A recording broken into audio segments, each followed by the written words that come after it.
Saudara, PBB akan menggelar voting membahas resolusi perdamaian untuk Gaza. Kita akan bahas hal ini bersama pakar hubungan internasional Hikmahanto Juwana.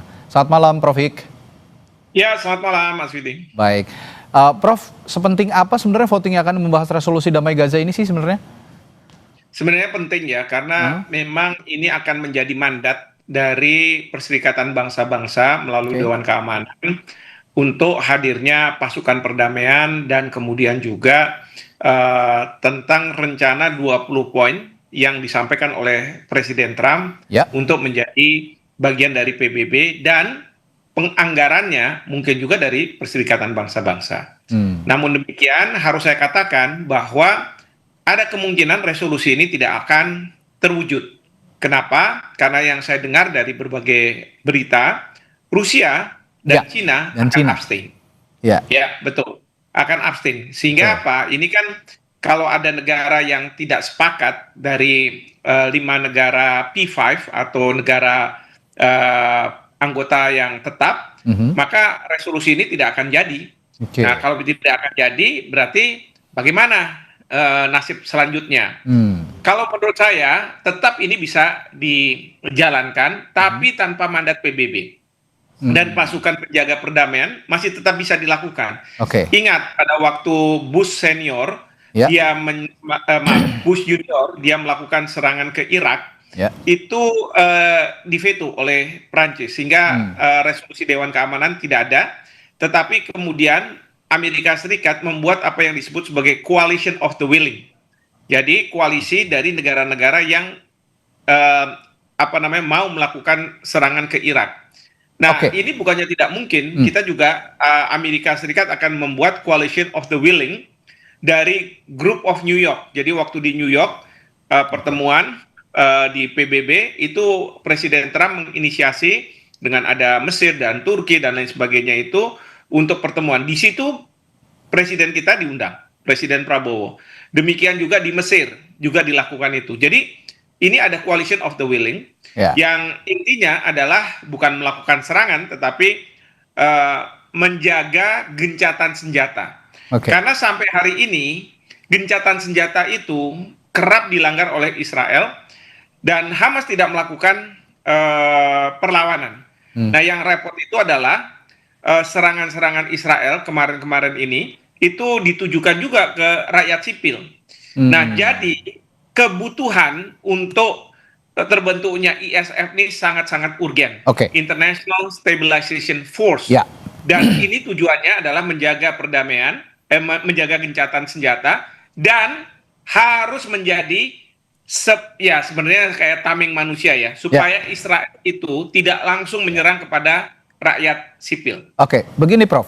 Tadi Anda sudah menyinggung soal potensi veto yang mungkin dilakukan Rusia dan juga Tiongkok begitu, mengingat ISF atau International Stabilization Force ini melibatkan negara-negara non-PBB. Nah, pertanyaan saya, bagaimana legalitas draft resolusi Amerika Serikat di Dewan Keamanan PBB di bawah piagam PBB, khususnya pasal 42 tentang tindakan paksa untuk menjaga perdamaian? Kalau tadi disinggung situasinya kurang lebih mirip, saya akan lebih spesifik lagi. Legalitasnya bagaimana, Prof?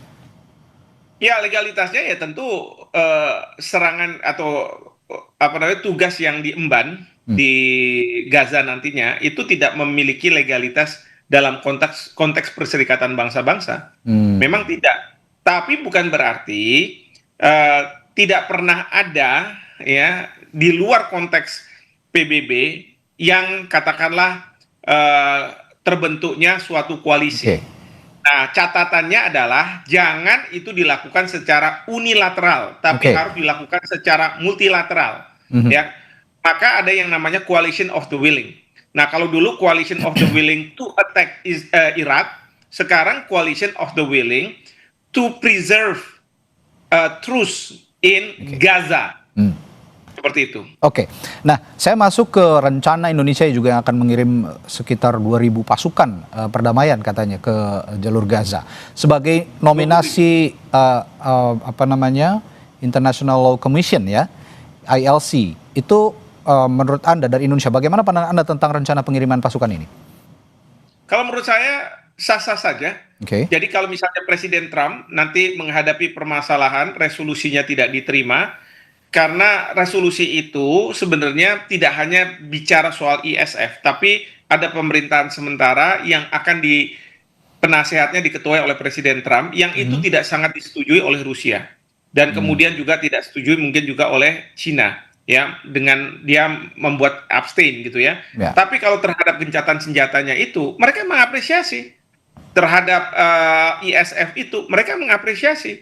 Artinya, Trump bisa saja dia bilang, oke, kita akan buat coalition untuk apa namanya, preserve the truce in Gaza, Mhm. di mana Indonesia akan diajak. Nah, yang jadi tantangan bagi Indonesia sekarang itu adalah Israel kemarin membuat persyaratan, boleh kamu masuk ke apa namanya, ISF ini, tapi terhadap negara-negara yang sudah mengakui kami sebagai sebuah negara. Nah, Hmm. nanti saya berharap Bapak Presiden bisa berkontak dengan Presiden Trump ataupun ke Raja Yordania untuk mengatakan bahwa syarat seperti itu tidak adil. Karena apa? Hamas itu tidak boleh ikut cawe-cawe dalam pemerintahan transisi, bahkan mereka harus dilucuti, ya. Tapi apa sekarang?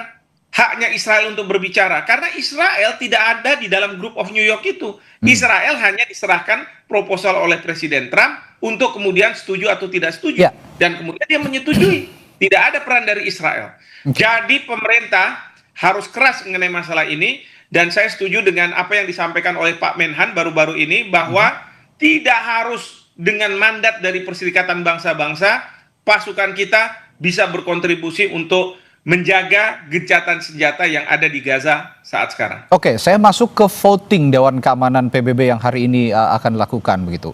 Uh, Kira-kira bagaimana Indonesia sebaiknya memposisikan diri dalam voting itu? Mengingat juga tadi kalau kita lihat ada potensi abstain atau veto dari Rusia dan Tiongkok, dan Indonesia juga punya hubungan yang sepertinya cukup ingin dijaga terhadap kedua negara tersebut, Prof. Intinya Indonesia tidak bisa melakukan apapun terhadap Hmm, voting itu karena oke, Indonesia bukan anggota dari Dewan Keamanan PBB. Namun oke. demikian, kalau misalnya masih memungkinkan, Mhm. Indonesia bisa melakukan lobby kepada pemerintah Rusia dan kemudian ke pemerintah Cina untuk supaya bisa memahami kenapa kita perlu yang namanya ISF ini. Ya, Oke, terlepas dari Presiden Trump mau jadi penasehat, sudahlah, terima aja itu. Itu kan keinginan Trump gitu ya, ya. belum tentu juga akan efektif. Nah, yang penting adalah ISF dan pemerintahan transisi yang akan melakukan rekonstruksi terhadap Hmm. Gaza. Nah, dengan adanya ISF, maka Israel tidak bisa sembarangan dia melakukan serangan ke Gaza, tapi Oke, sebaliknya juga kita harus memastikan bahwa dari Gaza tidak akan ada serangan ke Israel seperti yang dijanjikan oke, oleh Presiden Prabowo ketika di Majelis Umum ya. PBB, bahwa yang menjamin keamanan dari Israel adalah masyarakat internasional termasuk Indonesia. Maka kita willing, kita bersedia untuk mengirim sampai dengan 20.000 pasukan. Oke, 20.000 itu besar. ya, Ya, sangat jadi kalau besar. Amerika Serikat kemarin bilang cuma 200 orang, mungkin negara-negara Timur Tengah juga berapa, belum lagi nanti dari Turki juga berapa gitu ya. Hmm. Tapi Indonesia ini yang paling besar nih, 20.000. Ya, nah bicara soal norma hukum internasional, apakah partisipasi Indonesia dalam ISF misalnya bisa memperkuat norma itu dari perspektif Global South atau berisiko menjadikan Gaza sebagai laboratorium untuk intervensi Barat, mirip kekhawatiran atas relokasi Palestina, Prof? Begini, jadi selama ini saya harus akui bahwa ketika kita mengirim pasukan untuk peacekeeping operation, Mhm. itu selalu berada di bawah mandat PBB. Namun demi kemanusiaan dan demi rakyat Palestina yang ada di Gaza untuk tidak diserang oleh pihak Israel, Mhm. maka Bapak Presiden harus berani mengambil keputusan. Karena ini merupakan sejarah, ya. Dan kita tentu tidak akan berpihak ke misalnya Amerika Serikat untuk menyerang apa namanya, Hamas misalnya. Hmm. Kita juga tidak mau melakukan penyerangan terhadap Israel, meskipun itu yang dikhawatirkan oleh Israel dengan adanya pasukan 20.000 dari Indonesia. Karena Israel tahu bahwa Indonesia ini sangat berada di belakang Palestina. Hmm. Tugas kita adalah menjaga gencatan senjata yang selama ini sudah dibangun di sana, dan kita tidak mau bahwa gencatan senjata ini akhirnya rapuh dan kemudian tidak berjalan. Ya. Dan kemudian Bapak Presiden harus juga membicarakan tentang siapa yang harus menjadi pemimpin dari pemerintahan transisi, walaupun penasihatnya boleh Trump, ya.